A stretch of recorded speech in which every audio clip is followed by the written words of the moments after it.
let's get started with, we just always need to give context for the team so that they know just your name and then where you're from, and then we'll dive in.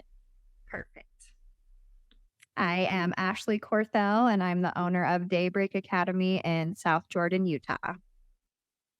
So you and I connected back last year in March. So March of 2022, I believe, around that time. And you and I had met in an event.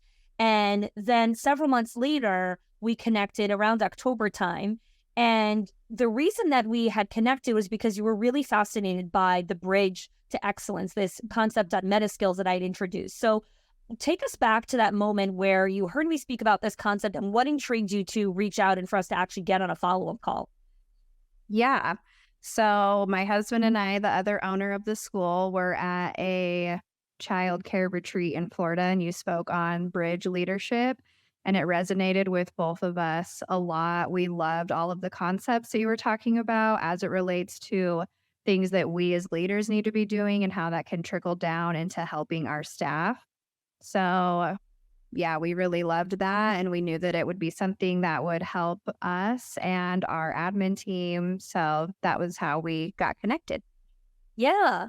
So I remember our first conversation, we were talking, we were in a little bit in like the intake phase where when we first bring on a member, I'm asking about, what capacity are you at? How many hours a week are you working? And a little bit of that. So I want to take you back to that time for a moment, and then let's talk about kind of where we are in present. So back in October, we were chatting about what capacity you are at. And that time you were operating at about 93% capacity. And I'm curious what capacity you're operating at currently. Right now, we're in our summer camp program, so it looks a little bit different. We're a little bit lower, but for the fall, which is starting for us in about a month, we're still right about 94%. Okay. Awesome. So one of the things that are so important to remember in our growth journey in business is we have to understand the cyclical nature of buying, and then also just the seasons. And so while someone might be hearing this and be like, oh, but she didn't increase enrollment. Yes, but she kept enrollment the same. Maintenance is also really powerful. And seeing temporary dips in things has nothing to do with the quality or where the business is holding. It's really just a curiosity game of, why did that happen? Is there something that we need to tweak? Is there something else that we need to do when it comes to that? Yeah. Awesome. So tell us a little bit about how many hours a week you're currently working inside of the business. Currently, I have reduced my hours probably to about 10. Wow. We've been able to take a big step back and give most of my responsibilities to our director. So Let's talk about where you were. Okay. So when we connected, you were working 45 hours a week. Okay. And your dream, I asked you what your dream was. Your dream was to work 15 hours a week. So we've exceeded the dream. Yes. So let's talk a little bit about what are some of the things that you've put in place to go from 45 hours a week to 10 hours a week. You've essentially replaced yourself almost inside of the business. Let's chat just a little of the things that you've put in place. Okay. I think a big part of it is the roles and responsibilities and just being clear as to, as the owner, what should I be working on? For our director, what should she be in charge of? And taking some of the director responsibilities off of my plate. And just having a lot of conversations with our director, kind of building up her confidence. She knows the childcare world. So, and I think the less I'm there, the more confident that she is to just run everything. Yeah. So when we first connected, you were really hands-on, really in the day-to-day. So walk me through a little bit of that mindset shift that needed to take place where you're like, hey, maybe it's better for me to physically not be here versus actually be here, because that's an internal game. That's not about, ratio or numbers or financials. Like, that's a mental game. So tell us a little bit about that.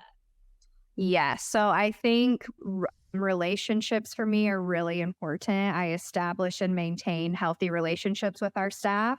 So I did kind of have to tell myself it's okay if you're not the go-to person. That's the director's role. So now when I do come back into the center, it's a completely different experience for me. So, and I think it was a little confusing for the staff as well. Like, who do we go to? So just setting those expectations has really helped all of us. I love that. I love that. And one of the things that I always remind our leaders as they move through the journey, like the skill of learning how to set expectations, the skill of learning how to delegate, the skill of learning how to let go. Those are skills that take you to the next level and the next level and the next. It's not a mastery of like, okay, I painted the room and now I don't need to paint the room again. It's, okay, I've learned how to let go. So in the next stage of my business, I'm going to need to let go again of something, not the same thing, but something else. And I flex that muscle, right? And that's so much of what Owners HQ, Directors Inner Circle is about. It's skill development. It's learning these foundational skills of leadership. Okay, so this is really interesting because when you and I had first chatted, I asked you a little bit about your home life. And at the time of our conversation, you were kind of living in between homes. Things felt a little bit inconsistent. It wasn't this, aligned place that you were living in. The school was really sucking a lot of the life out of you. And we were talking a lot about what's the dream? Like, what do you want your home life to be looking like? So tell me a little bit about what your home life looks like now. Yeah. So it is still a little all over the place, but my Okay, husband and I moved to the town where our school is. So we're much closer in proximity. great. But even though we're right down the street, I still have set that boundary that just because I'm right here and can jump in at any time doesn't mean that I'm going to. Good, good. Yes. Home life is doing a lot better. So let's define a lot better, right? Because when we were chatting at the time, I think even though you're feeling like, oh, it still feels inconsistent or whatever it is, but it feels lighter. It's not as heavy. So that's what I'd love for you to just share with us. Like, what feels lighter that felt heavier and more weighty back then? Sure. I think before my relationship with the school was so heavy, it was almost burdensome. And I would get very stressed just thinking about all of the things that I had to do. And now my relationship with the school is not like that. I'm excited to go in.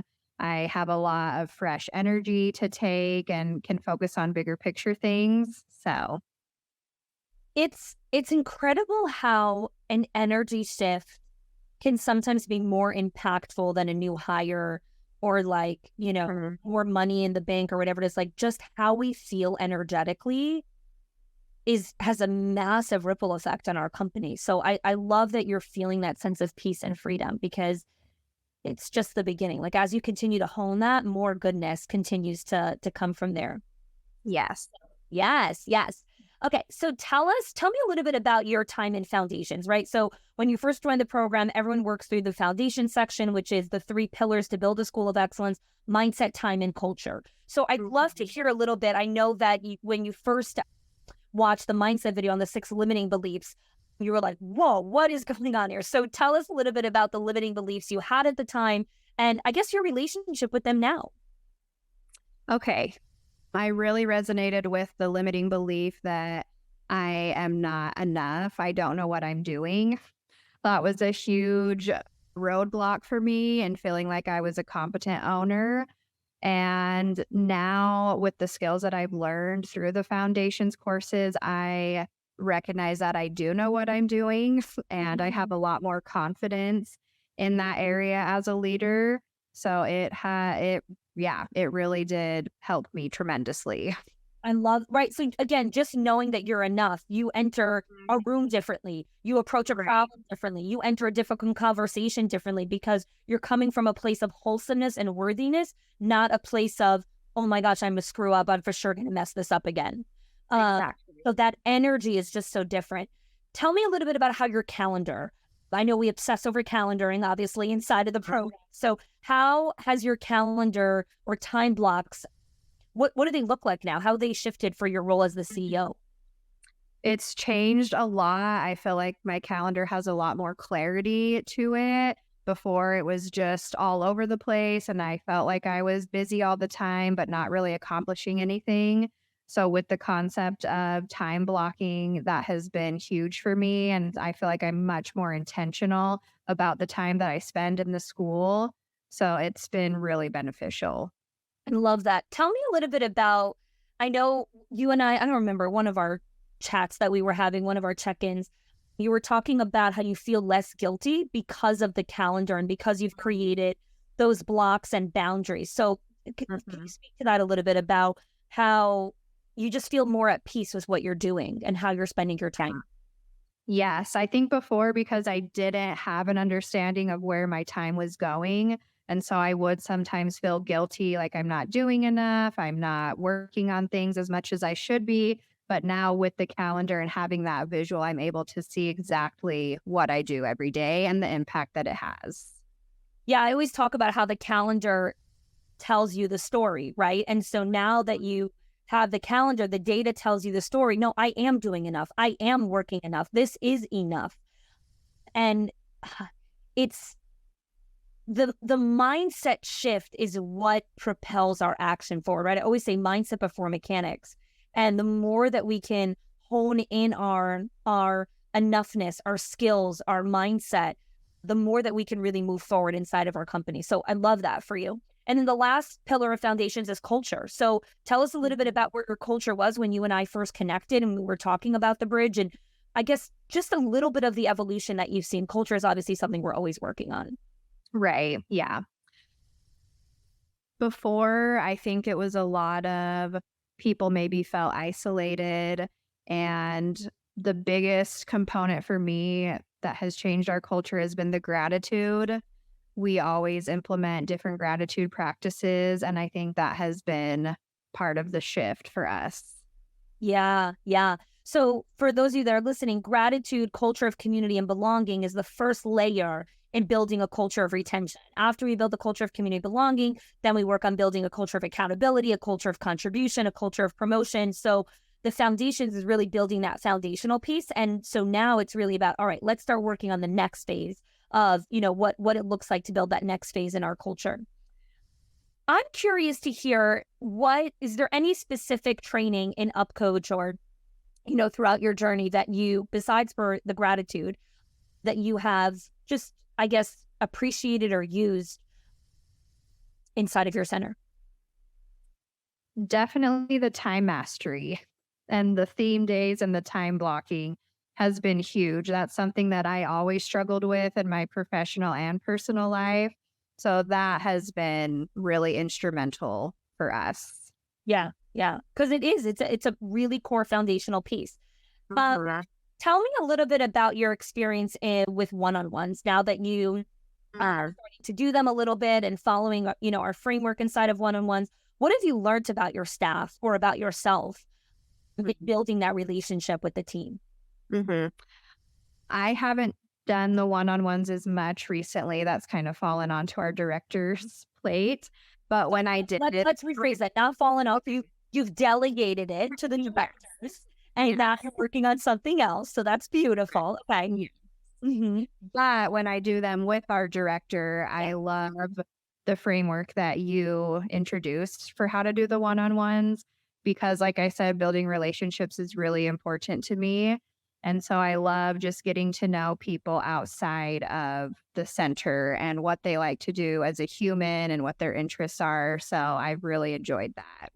Yeah. Yeah. I love that you just a couple months in already delegated that to your director, right? Who's in our director's inner circle. And you're like, okay, what do I need to do? I need to make sure I'm doing the one-on-ones with my admin team. I need to make sure that I'm, working on those things with them. So that's fabulous, fabulous.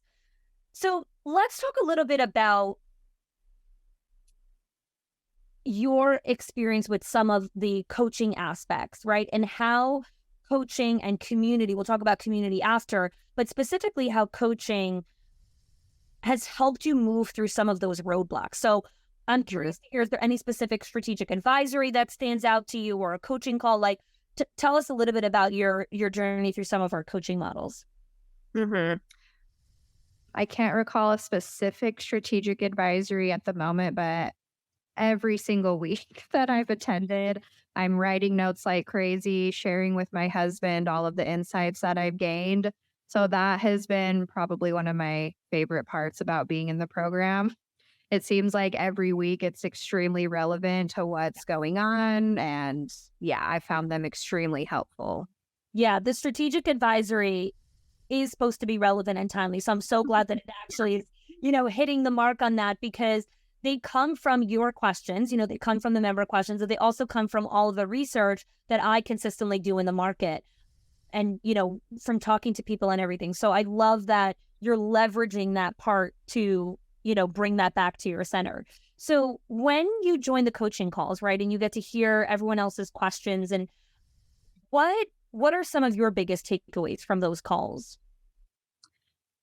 That I'm not the only one that has those questions, or I'm not the only one that has certain struggles. That's probably been the most powerful component for me of being in the program, is just recognizing that I'm not alone. Yes. Yes.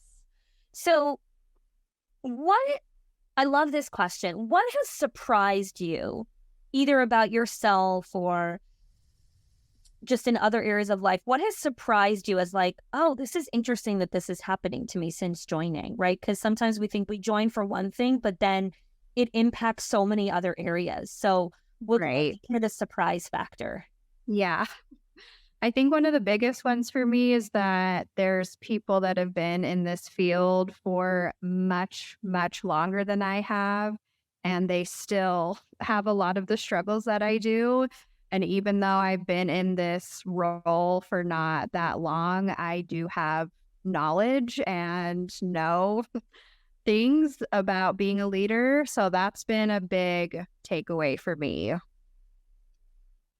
How has that impacted your quality of decision making, or just the way you're showing up now that you believe that and know that about yourself?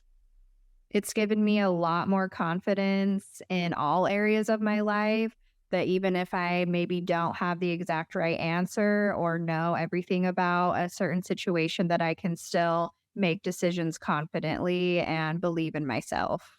Woo, I got little chills going on over here, because it, Yes. it's for me, those are the greatest rewards for our members, right? Like when a member can become a better decision maker, trust their discernment, trust their decision making, trust that, like, now now you become unstoppable in so many other areas, because you've learned to believe the inner voice inside of you and not the critic that's constantly telling you, I'm not good enough, you're not enough, you can, who do you think you are, all of that, right? Right. Mm, okay. So when you think about your next kind of big leap or your next big dreams, what are some of those dreaming bigger dreams that you have now that you've put so much of this foundational work in place? What's next for Ashley? Next for me is I want to keep learning, keep improving on my skills and the areas where I feel not as strong, so that I can be the best version of me for myself, for my family, for the people that work for me at our center, and to make sure that we are providing the best quality childcare for our students and families. And we're kind of setting the standard for what that looks like in our area. I love that. I love that.